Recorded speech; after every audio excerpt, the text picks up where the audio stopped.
My name is Clara Jensen, and the night my sister announced her engagement, my father asked me not to come. He stood at the kitchen sink, like a judge behind a bench, drying a glass that didn't need drying, and said the words as if they were a kindness. It's not personal, Clara. They're different people. Old money. We don't want to make the wrong impression. I smiled because crying would have given him proof. I told him I had papers to grade anyway. I told him it was fine. When he hugged me, I held my breath so he wouldn't feel how hard my heart was pounding. While they dressed for the Harlow Grand, I stayed home with the porch light off and watched the live stream on my laptop. My sister glowed under chandeliers I could almost hear. The camera swept over champagne towers, sequined dresses, the groom's mother in a gown that looked like winter had agreed to sparkle for one night. Every time the crowd laughed, the sound bled through my speakers and into the quiet of my living room. Mom texted me a photo, Victoria and Dad, his tie. Perfect. Her smile practiced. Wish you were here, she wrote, then followed with, Your father thinks it's best. I typed, I'm proud of her, and deleted it. I typed, okay, and sent that instead. A student's essay lay open beside me. An argument about who deserves opportunity and who gets it by accident of birth. I circled a sentence and whispered, good point to no one. When the stream cut to a wide shot of the ballroom, I paused it. I studied the room like a blueprint, traced the aisles with my finger, imagined the path from the back door to the stage. If they didn't want me in that world, fine. I would stop asking to be let in. I would build the door myself and decide who walks through it. The morning after the announcement, my phone buzzed non-stop with messages from relatives, pictures of diamond rings, champagne glasses, and captions like, so proud of our girl. None of them meant me. At school, I erased the whiteboard in silence while my students packed their bags. One of them, Emily, left a note on my desk. You make hard things look easy. I smiled faintly. If only she knew how wrong she was. That afternoon, I stopped by my parents' house. The smell of hairspray and roasted chicken hung in the air. Boxes of designer shoes lined the hallway, and a florist was arranging lilies by the stairs. My sister Lauren twirled in front of the mirror, her engagement ring catching every light like a weapon. Clara, she said I didn't think you'd come. It's kind of a busy day. I noticed. I nodded toward the chaos. She smirked. Don't take it the wrong way, but Dad thought it might be better if you didn't come tonight. The Harlows are, well, they're a certain kind of people. Rich, polished, she corrected, though her tone carried a shadow of apology. It's not personal. It was always personal. Dad appeared from the kitchen, wiping his hands on a towel. Clara, your mother packed you some leftovers. I don't want you to feel left out. Left out, as if that was a favor. I took the bag, thanked them, and stepped outside. The sky over Seattle was painted in winter gray, the kind that pressed on your lungs. Across the street, a limousine idled its headlights, slicing through the drizzle. I imagined them stepping into it later, dressed in velvet and pearls, driving away from everything plain. When I got home, I set the bag on the counter and threw it straight into the trash. The quiet felt heavier than usual, as if the house itself was embarrassed for me. I poured a glass of wine, opened my laptop, and scrolled through the school's grant board. A small link caught my eye. National Education Innovation Summit submissions open. I clicked it without thinking. The form asked for a project proposal. I stared at the blinking cursor for a long time before typing EduLink.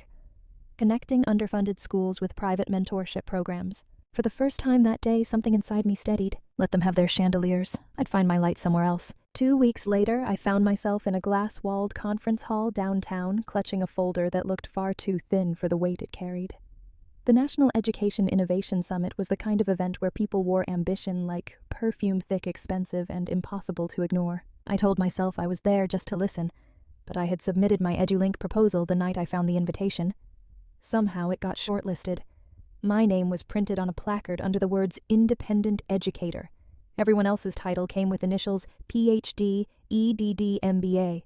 Mine stood alone. During the coffee break, I found a quiet corner and pretended to check emails. That's when a man in a navy suit stopped near my table. You're Clara Jensen, right, EduLink? I looked up, startled. He smiled easily. Not the kind of smile people use to sell things, but the kind that said he'd already decided you were worth listening to. I'm Evan Harlow. My foundation helped sponsor the summit. The name hit me like a static shock. Harlow. I remembered it from the engagement live stream, from every introduction speech my father had bragged about, but I never got to attend. But he didn't seem to recognize mine. Yes, I said, steadying my tone. That's me. He gestured toward the seats near the main stage. Your project linking public schools with private mentorship. I read your outline this morning. It's the first proposal that doesn't sound like charity. It sounds like strategy. That line stayed with me. Strategy. No one had ever used that word for something I built. We talked through the rest of the break about broken school systems, mentorship gaps, and how small victories are the real infrastructure of change. He listened, really listened, and by the time we walked back into the hall, my nerves had settled into something unfamiliar. Confidence. When my name was called to present, I expected my hands to shake. They didn't. I talked about hope as if it were measurable, about education as a form of justice, and about building bridges no one can burn. When I finished, the applause didn't sound polite. It sounded real. Later, as I gathered my notes, Evan found me again. You ever thought about taking this further? He asked. Scaling it? I laughed softly. I thought I was already doing that. Not yet, he said, slipping me his card. But you will. That night driving home under the rain-slick skyline, I kept replaying his words. Not if. When. 2 days after the summit, a black sedan stopped in front of the school. The driver handed me an envelope. Harlow Foundation Private Luncheon Guest of Honor, Clara Jensen, signed by Evan Harlow. The event took place at a glass-domed hotel overlooking Lake Union. I wore my only blazer, pressed twice to hide the wear. I expected to feel out of place, but didn't. I felt ready. Evan greeted me near the terrace. You made quite an impression, he said. Our board wants to fund your program if you're interested. I laughed softly. Interested, yes, but I'm not sure I'm the right fit. You are, he said without hesitation. We discussed goals, projections, and the future. He spoke with respect, not pity. When it ended, he smiled. Welcome to the foundation, Clara. Let's make something real. That night, I told Mom. She whispered, Don't tell your father yet. I understood why the next day. Dad appeared at my door, anger simmering beneath the cold. Do you know what you've done? You embarrassed Lauren. I didn't pretend, I said. I just stopped apologizing for existing. You'll call them and decline. I won't, I replied. You wanted me invisible. I learned how to disappear. Now I'm learning how to stand. He left the door slamming behind him. For the first time, I didn't cry. I opened my laptop and began rewriting the EduLink proposal, not for approval this time, but for launch. When the call came, I was grading essays at my kitchen table. Ms. Jensen, this is Linda from the Harlow Foundation. Mr. Harlow asked me to confirm your attendance at Friday's board presentation. You'll be introduced as the new executive director of the EduLink initiative. For a second, the world tilted. There must be a mistake, I said. I'm just a teacher. Not anymore, she replied. Friday arrived too quickly. I borrowed a navy dress, straightened my hair 3 times, and still couldn't stop trembling. The event was at the Harlow Grand Hotel, the same place my sister took her engagement photos. The lobby shimmered with gold and marble, beautiful but cold. Cameras flashed as guests entered, all sequins and power. When I walked in, heads turned.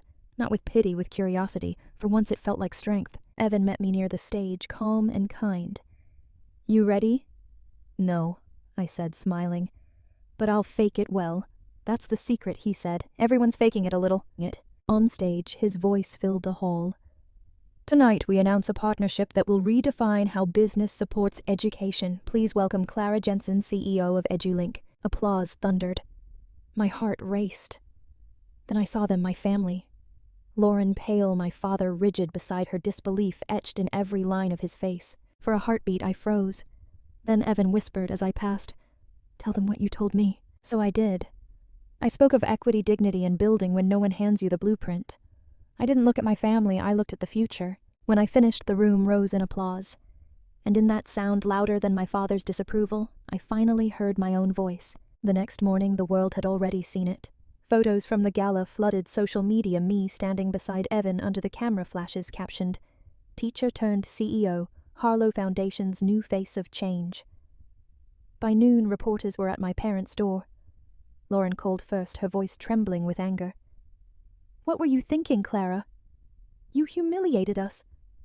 I almost laughed. You mean you humiliated yourself by lying? I didn't lie. Omission is still a choice, I said. She hung up. Later, Evan texted, Don't read the comments. Of course I did. Every headline said the same, estranged sister of bride-to-be takes center stage. People loved the irony too much to ignore it. 2 days later at the foundation office, Evan looked tired but calm. "You don't owe them anything," he said. "I know," I replied, though the ache lingered. Then my father appeared. "Evan, this is a misunderstanding. My daughter—" "Which one?" Evan interrupted. Dad flushed. "Clara should have spoken to us first." "You never wanted me to speak," I said quietly. Evan stood, voice steady. "Mr. Jensen, Clara's leadership is why this partnership exists. You should start seeing her for who she is." Dad left without another word.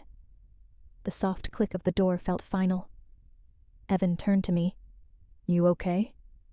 "It doesn't feel like victory," I said. "Just quiet." He smiled. "That's what real victories sound like." That night I opened Mom's old sewing box. Inside was a note she'd written years ago. "You don't need the world to see you. Just make sure the right people do." For the first time, I believed her. I set the note beside my laptop and whispered, "I think they see me now." A week later, the storm began to quiet, but the silence that followed felt heavier than noise. The media had moved on. The internet had found a new scandal. And yet I could still feel the echo of every headline in the way people looked at me, half awe, half curiosity, like they weren't sure whether to congratulate or fear me. The board at the Harlow Foundation had approved the first round of funding $20 million to expand EduLink across 3 states. Evan called it the beginning. I called it a reckoning. When the press release went public, my inbox flooded with messages, old colleagues, students, even strangers. One email stopped me cold. It was from Lauren. "You won, Clara. I hope you're happy." For a long time, I stared at that single line. There was no malice, just exhaustion. I typed a reply, then deleted it. Some wars don't need both sides to admit defeat. That weekend, Mom asked to meet me for coffee. She looked older, softer somehow, as if the truth had finally worn through the layers of denial. "He won't admit it," she said quietly, stirring her cup. "But your father's proud. He just doesn't know how to say it." "I don't need him to," I said. "I just needed him to stop pretending I didn't exist." She reached across the table and took my hand. For the first time, she didn't try to defend him. "You did what none of us could," she whispered. "You broke the curse." Back at the office, Evan stood by the window overlooking the city. "You ever think about what's next?" he asked. I smiled. "Always." He nodded. "Good. Because the best revenge isn't the headline, it's the legacy." Outside, the skyline shimmered in the dusk glass and steel catching the last of the sun. Somewhere in that maze of light was my father's house, my sister's apartment, all the ghosts I'd spent my life trying to outrun. But tonight they didn't feel like chains. They felt like distance proof of how far I'd come. When I left the building, a group of students from one of EduLink's pilot schools stood near the curb, laughing, holding signs that read, "Thank you, Ms. Jensen." I didn't know any of them, but one girl waved like we'd met before. Maybe in some way we had. As I walked past, one of them called out, "How does it feel to be the boss?" I stopped, smiled, and said, "Feels like I finally got invited to the right party." Then I kept walking steady, certain free. A year later, I stood on the balcony of EduLink's new headquarters, the city stretching below like a map I'd finally learned to read. The building wasn't the tallest, but it didn't need to be. It stood for something greater proof that legacy isn't inherited, it's built. The launch ceremony was over. The reporters gone, lights fading. Evan had offered me a ride home, but I wanted to stay to hear the quiet that follows fulfillment. Far off, I could see the glow of my father's neighborhood. We hadn't spoken since that day in Evan's office, but Mom told me he kept a framed article in his study, teacher-turned-CEO. He'd never say it, but silence can sound a lot like pride. Lauren moved away recently working at a nonprofit. Last week she sent a short message. "I think I get it now. That was enough." I looked at the plaque on my desk, Clara Jensen, founder and CEO, EduLink Initiative. My thumb traced the letters as I thought of the girl who once watched from the shadows, believing invisibility was punishment. She hadn't known it was preparation, the quiet space where roots form before bloom. Evan once said, "The best revenge isn't loud. It's lasting." Standing beneath the city's fading lights, I finally understood. Revenge isn't about hurting them, it's about becoming whole enough that they can't rewrite your story. The wind rose, carrying the scent of rain and possibility. I smiled. "They said I wasn't good enough for their world," I whispered. "But I built my own, and it's still growing."